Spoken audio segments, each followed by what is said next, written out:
What we want to say is Guyo must respect court order. A court order is a court order. If the president respected the court order when Maraga ordered the president for a repeat election, and he respected the court order and he went back to election, we have been here and Speaker is a legitimate speaker of our county assembly. Hapa tuko, hatutoki. Hapa tuko.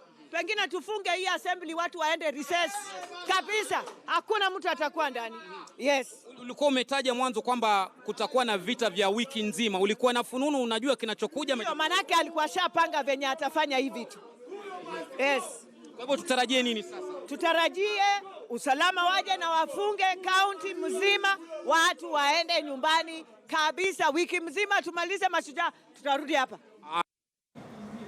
That was the scenario today at City Hall. Speaker Beatrice Elachi tried to make her way back to the office. She was met with lots of resistance. At some point, police had to be called in. Tear gas canisters were thrown into the office. Furniture destroyed. There are a section of MCAs who say she's coming back to the office using the back door. The others who are fully supporting her 100%, saying court orders must be respected. That is the conversation we're having this evening on The Big Story. What exactly is happening in the county of Nairobi? What exactly is the fate of Speaker Beatrice Elachi? And of course, we'll also have a conversation about that letter that we saw later on in the day from Governor Mike Sonko replacing the leader of majority. It's a conversation we'll be having with Anthony Kiragu, who's the Waithaka MCA.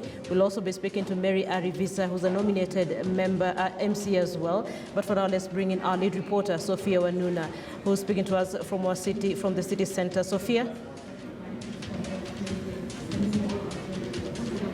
Good evening, Linda. Chaotic scenes once again from City Hall. Not the first time we are seeing the kind of damage that was meted out in that office of the Speaker earlier today. Elachi going back to work several months after a court decision did in fact find that she was the rightful Speaker of the Nairobi County Assembly. But again, some of the members of the County Assembly, alongside what we understand were goons, people who had no business being there but going to interfere with business, saying she had no right to be there as Speaker. Remember, there has been an acting Speaker, the Ngara MCA Mwaura Shege.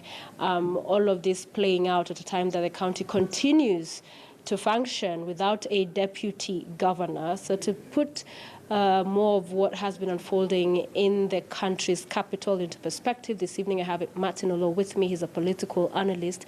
Thank you for making time for us.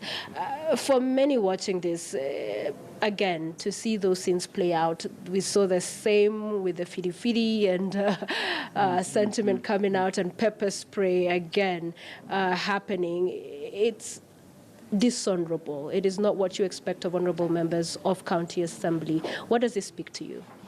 I think that as a nation, we are just bringing out what is the worst in us, because basically we've seen court orders not being obeyed, we've seen disobedience in county assemblies, we've seen unruliness in the National Assembly. So basically what we're witnessing is that we have just decided that we are a country of bad manners.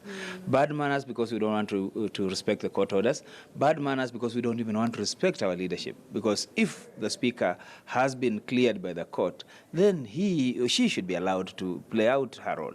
But now, what are we seeing? Goons. What are we seeing? Fightbacks. What are we seeing? Just a display of bad manners. Yeah. And what is, in your view, the backstory to this? Because political interests are heavily at play on this one.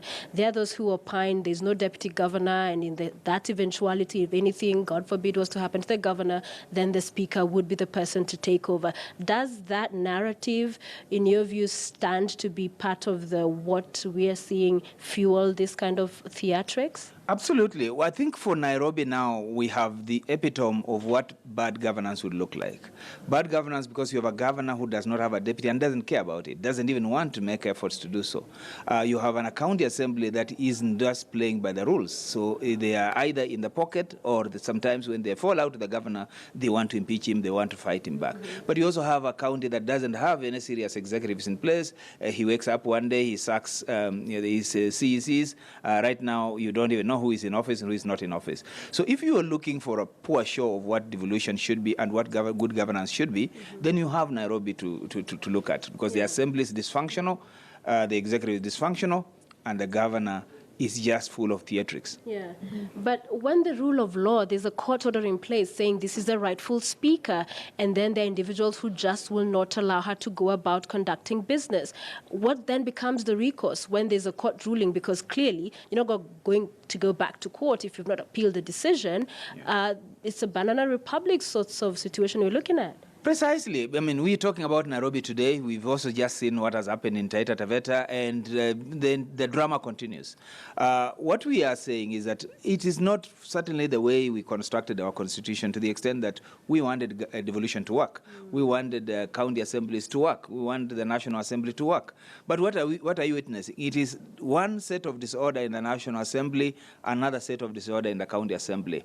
When you come to even legislating, you find that we are legislating over our egos, and disobedience becomes the basis of our legislation. So, for example, when the National Assembly wants to vote out the SRC, wants to vote out anything that would interfere with their packages, they are simply voting against the Constitution. They are simply saying, we want to be our own bosses. Yeah. The county assemblies want to be their own bosses. The governors want to be their own bosses. Who will then be accountable to Kenyans? Because we are looking at leaders who are servants who serve Kenyans, not leaders who serve themselves. Yeah. Unfortunately, that's not what is playing out. I spoke to a member of the Jubilee Party, and first, perhaps before we go to what they said to me, what is the role of the party in these kind of matters? That you have the governor is from Jubilee, the speaker is from Jubilee, they have substantial support in as far as numbers in the county assembly. Should they be stepping in and ensuring we don't see things fall out and play out the way they are? Indeed, it's true. What you are seeing in Nairobi is failure at the Jubilee level, because Jubilee Party hasn't put its house in order. They have the majority in the county. They have a governor who is one of their own. They have a speaker who is one of their own. So why are they waiting for the handshake to help them now sort out this? Because you'll see the people who are taking the current speaker back to parliament want the majority. They were the minority party. So basically what we are saying is that we have yet to see the discipline that we desire of parties in this country, and perhaps some of the disorder we see politically comes from parties, because what is happening in Taita Taveta is a party discipline. What is happening in Nairobi is a party discipline. So really, Jubilee should be whipping, ODM or NASA, whatever it is, should be whipping, but certainly we should be respecting the rule of law and playing by the law, and not by simply our own instincts. Yeah. But shouldn't the handshake be making this a little bit easier, or does the handshake work in certain circumstances and in others it's almost non-existent? Actually, it's the handshake that's now working in Nairobi, because who are pushing the speaker back, who are saying there is a court order, it is the other side, and who are resisting it, it is the Jubilee side. So really you would see that if it wasn't for the handshake, I don't even think that today would have happened in the manner it has happened. But what we are saying is that handshake or no handshake, shouldn't we be having sanity? Shouldn't we be having some clear way in which we play our politics by the rule, and shouldn't parties be cracking the whip? Because unfortunately, when parties don't crack the whip, then their leaders and their members misbehave, and when they misbehave, what we see nationally is a failure in governance. In governance. So back to the point I was making earlier, this Jubilee Party official was saying to me when I asked, why are you not intervening? And they said, look at what happened in the case of the ODM party with Honorable Aisha Jumwa, that they, as a party, reached this decision to dismiss her, but the court comes and stops. So that they do not want to come in as now, because the court will be seen to also once again interfere with the processes of parties and the disciplinary processes. Do you see it that way, that there is a curtailing of the powers and democracy and leeway they have, legroom to move and make decisions, because people will run to courts that will rule in their favor? I disagree with that principle, because first of all, when you look at the Constitution, at Article 47, it's very clear that anytime you want to take action, there has to be a notice, so fair administrative action. So a party that has properly used its procedures, that has notified a member that it intends to discipline that member, a party that follows its own procedure and plays it out by the rule of law, shouldn't have a problem with the law or with the Constitution. But when you take a shortcut, when you do not follow your own rules and do not play by your own rules, the courts have no any other recourse other than to apply the law. So basically what I'm saying is that if political parties do their job, if leadership plays by the rule of law, we shouldn't have a situation where we blame the courts. Let us blame the parties for not doing their work, for not enforcing discipline. Let's blame their members for not being disciplined. And indeed, the problem we have in this country is a problem of discipline. Now, if you cannot be disciplined by your party, if you cannot be subject to your party's procedures and rules, then you are an indisciplined person. And if your party cannot enforce it, then you are actually a problem to the society as a whole. Yeah. So political parties have to get down, put down their foot and decide what they want to do and do it according to the procedure. So the problem here is not whether the courts are interfering, but whether parties are playing by their own rules. Yeah. But bottom line, at the end of the day, Wanjiku, what does all this mean for Wanjiku, to the extent that you see these chaotic scenes, you see the interruptions, you see business being affected? How does it interfere or mean in terms of implication to service provision or otherwise? Actually, Wanjiku is the loser. In all circumstances, Wanjiku is the loser. When the political parties are not playing by the rule, Wanjiku loses because she fails to have people account to her. When political players aren't doing what they were sent to those assemblies to do, Wanjiku loses. When a county government isn't functional, then Wanjiku loses. When resources that are being brought in through the taxpayers' sweat are not being utilized for the purposes they are meant to, Wanjiku is losing. So in total, when a country is dysfunctional, when governance isn't working, certainly services are not being provided. And when services are not being provided, the common person isn't a happy person. Unfortunately for our situation, the common person still looks to these unruly leaders for leadership and even sometimes as a savior. So what we are having in our country is one where our own citizens, or we as Kenyans, need to take back our country and tell politicians and leaders that they are only there because we wish them to do so. But otherwise, if we don't, we should be able to recall them. And that's what the strengths we should be looking for at a national level, at a political party level, and in the various structures of governance. Yeah. I wonder what, as a political analyst tonight, if you were to sit with Beatrice Elachi, you would advise, to the extent that the court has reinstated her, the people or whatever forces are fighting her have maintained that she will not continue to work as Speaker of the County Assembly. This ruling was made a while back, that her move was today to go back. What strategy, if at all, was there? What would you tell her going forward that needs to happen to make sure this in some way is played out in a manner that does not continue to disastrously paint Nairobi? Unfortunately for Beatrice, she cannot have her own police, she cannot have her own security, she cannot push herself and ensure that her own safety is assured in the assembly.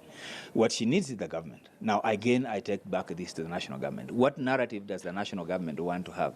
That they have a situation where in some parts of the country they cannot enforce a court order?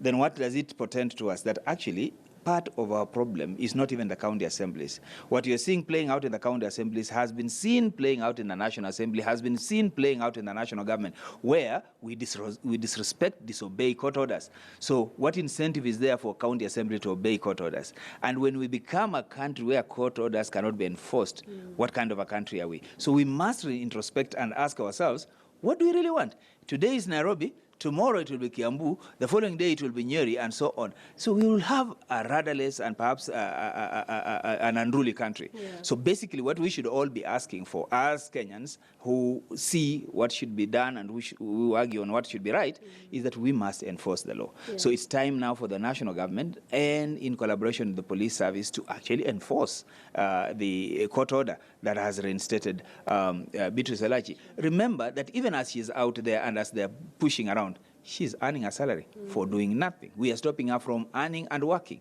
And who is losing? Again, the taxpayer. Okay, thank you very much. Martin Alo, political analyst, speaking with us this evening, and very pertinent issue there, especially around court orders, the rule of law. It is not the first time we are seeing those being disregarded.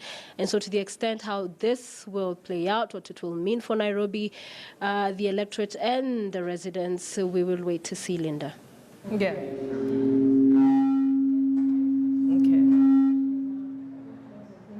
All right. So I remember at some point this year, President Uhuru Kenyatta was addressing one of the strikes, and he said court orders must be respected by each and every person. So yes, we are focusing our attention on that court order that reinstated Beatrice Elachi as the Speaker in the county of Nairobi.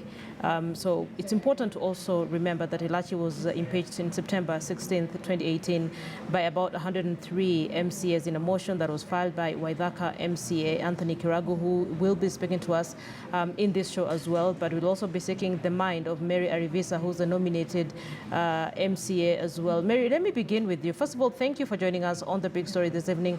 I want to get your quick reaction on what happened today at City Hall, furniture being broken down, tear gas, police being called in, all this in the backdrop of the fact that there is a court order reinstating Elachi as the speaker in the county of Nairobi. Arivisa, can you hear me? Yes, I can. Okay.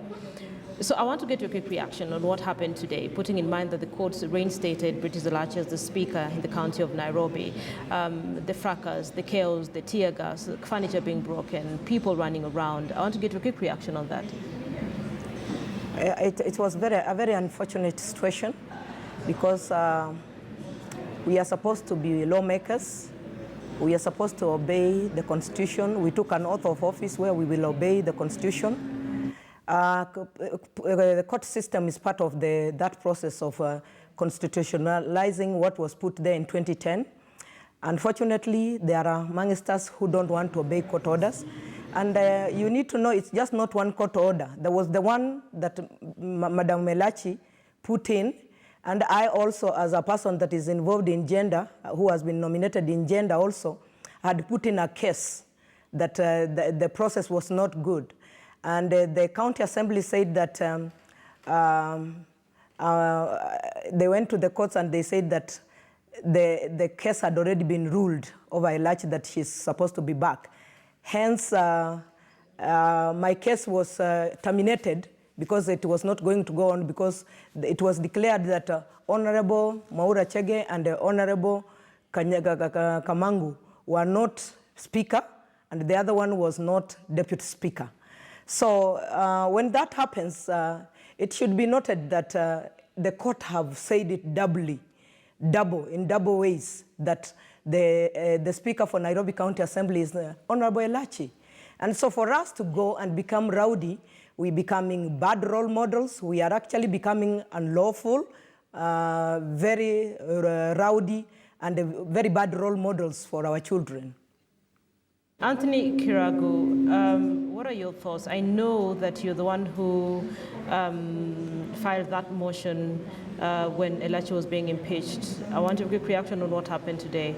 There is a court order. There's some MCAs who are saying she's coming in through the back door. At some point, people are shouting and saying, we'll never allow her to come back to the office.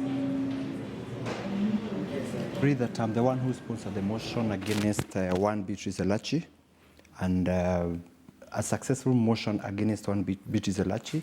And maybe I want to say today here that is a first motion that was done successfully, because we followed every part of the law.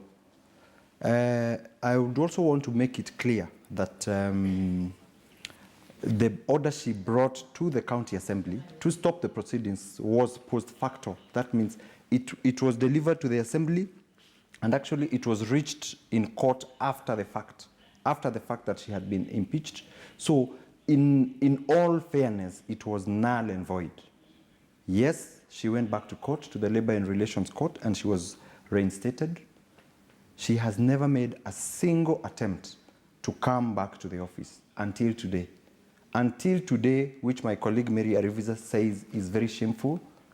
Actually, it's not shameful, is actually an understatement, because she came back with 4 MCAs who supported her and a barrage of goons who have been terrorizing and robbing everybody in the corridors of the assembly, robbing and terrorizing everybody along Wabera Street and City Hall Way, harassing, and actually came back.